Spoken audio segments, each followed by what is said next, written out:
Salam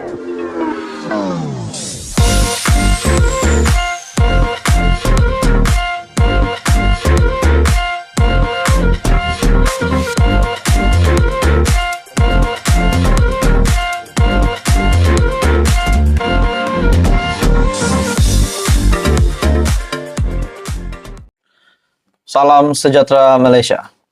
Saudara-saudara, tuan-tuan dan puan-puan. Selamat datang ke channel Fels Lifestyle. Hari ini, satu lagi isu menarik yang hangat saya nak sampaikan kepada Anda semua. Hampir setiap hari saja kita mendengar rasuah. Rasuah beribu-ribu, rasuah berjuta-juta, berbilion-bilion, rupiah-rupiah pun ada. Taikun kelapa sawit didapati bersalah, dan banyaklah buaya jerung yang akhirnya berjaya ditangkap.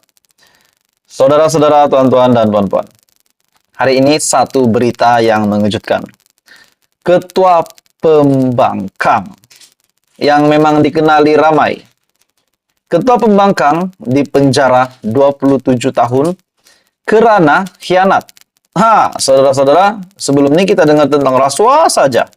Hari ini pula kita mendengar Ketua Pembangkang yang dipenjara 27 tahun karena khianat.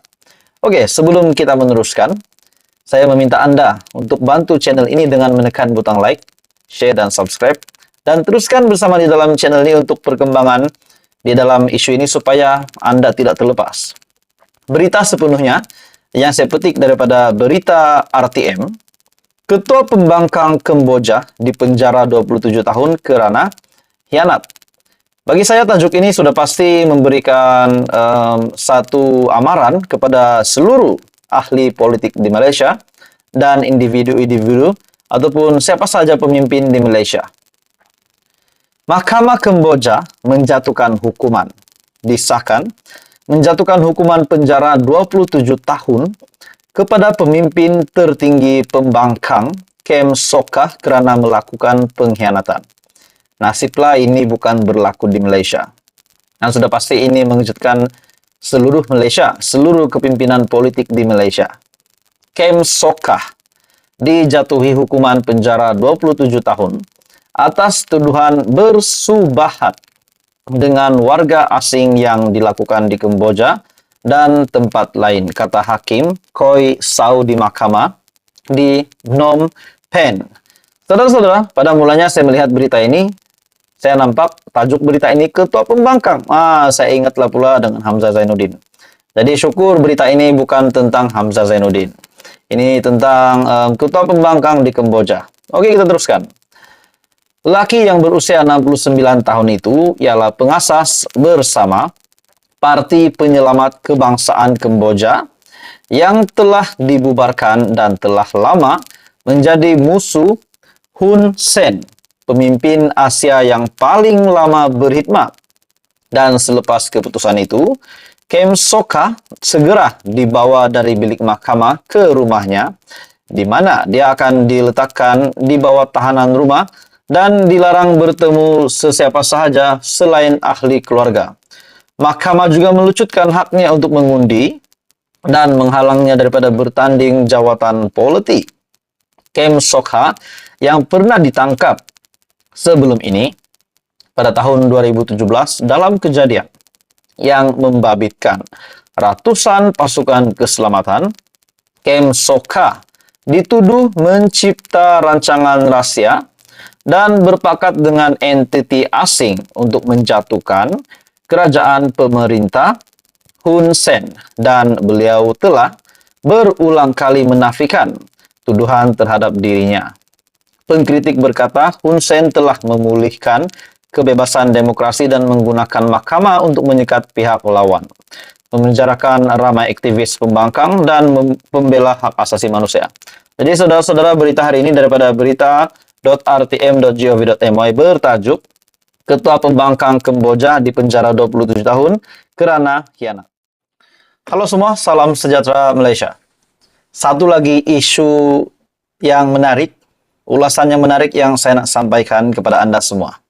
Ini berkaitan dengan satu kenyataan daripada bekas Perdana Menteri 2 kali, yaitu Tun Mahathir. Sebelum ini, saudara-saudara, Tun Mahathir ada membuat kenyataan di media yang berpendapat bahwa kerajaan 100 hari, kerajaan hari ini yang kita dapat lihat memang Mahathir agak kerap kali mengkritik kerajaan hari ini dan telah membuat kenyataan bahwa kerajaan pimpinan Datuk Seri Anwar Ibrahim ini gagal.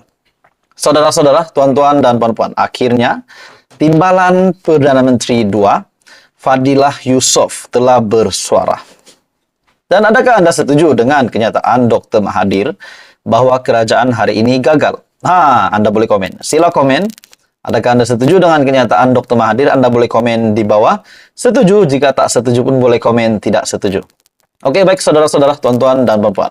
Sebelum saya meneruskan, saya meminta jasa baik Anda untuk bantu channel ini dengan menekan butang like.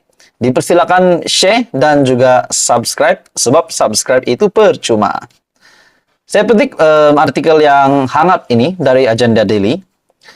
Fadilah harap Dr. Mahathir henti berpolitik demi negara. Wow, ini satu kenyataan bagi saya akan menggemparkan Mahathir. Walaupun kita tahu apa yang berlaku kepada Mahathir semasa PRU15 kalah teruk.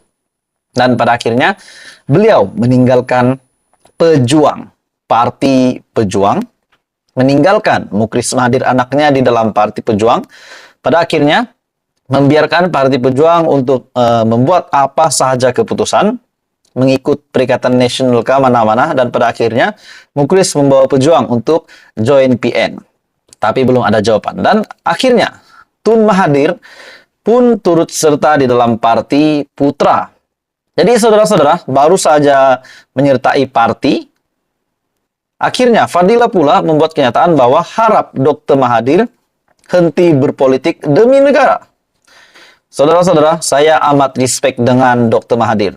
Disebabkan beliau memang, kita tidak boleh nafikan, banyak pembangunan yang beliau telah bawa ke tanah air kita, ke Malaysia yang tercinta ini. Namun, tidak semua tepat pada waktunya. Akhirnya Fadilah membuat kenyataan. Jika mahu melihat negara maju ke depan, lebih depan lagi, Datuk Seri Fadilah Yusof berharap bekas Perdana Menteri Tun Mahathir berhenti berpolitik demi mengelak kemelut berterusan. Patutkah Dr. Mahathir pergi saja, berhenti selama-lamanya, pergi buat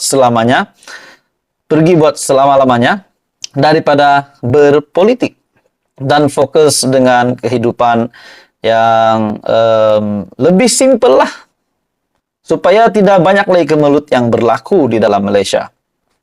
Timbalan Perdana Menteri akhirnya bersuara. Datuk Seri Fadilah Yusof kesal dengan kritikan pedas Dr. Mahathir terhadap Kerajaan Campuran Pakatan Harapan PH UMNO, dan sepatutnya beliau memberi cadangan yang membina demi melihat negara stabil dan maju. Jadi saudara-saudara, dengan kenyataan Dr. Mahathir, di mana beliau menyifatkan kerajaan perpaduan gagal membawa perubahan besar kepada rakyat, malah Perdana Menteri Datuk Seri Anwar Ibrahim dianggap tidak memberi apa-apa kesan untuk negara. Jadi itu adalah kenyataan daripada Dr. Mahathir. Mungkin hanya satu sudut saja yang dinilai oleh Dr. Mahathir. Sebab kita tahu di dalam sudut yang lain ada juga kebaikan. Mesti ada kebaikan setelah Anwar Ibrahim menjadi Perdana Menteri. So, tuan-tuan dan puan-puan semua, apa komen Anda? Teruskan bersama di dalam channel ini untuk perkembangan politik yang seterusnya. Terima kasih, bye-bye.